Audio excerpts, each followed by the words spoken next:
এলেন, খেললেন আর সেরা হয়ে গেলেন। LM10-এর সাথে বিষয়টা খুব যায়।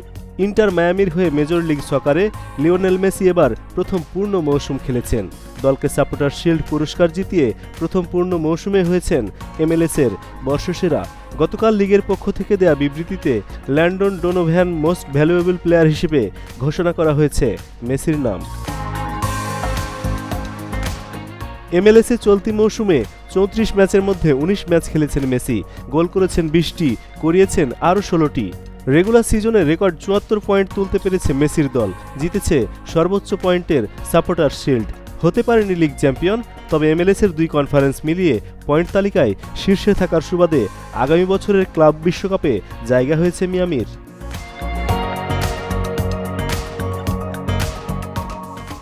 ইন্টার মায়ামির ইতিহাসে প্রথম খেলোয়াড় হিসেবে MLS-এর সেরা খেলোয়াড় হওয়ার কীর্তি কেবল মেসির। খেলোয়াড়, গণমাধ্যম কর্মী ও ক্লাবগুলোর ভোটে সেরা খেলোয়াড় নির্বাচন করা হয়। এতে সর্বোচ্চ 38.43% ভোট পেয়েছেন LM10।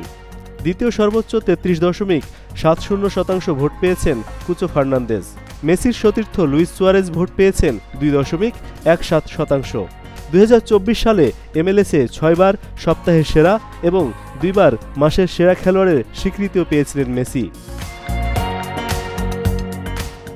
2015 সালে যুক্তরাষ্ট্রের সাবেক তারকা ফুটবলার ল্যান্ডন ডোনোভ্যানের নামে পুরস্কারটির নামকরণ করা হয়। 1996 সাল থেকে এই পুরস্কার দেওয়া হয়।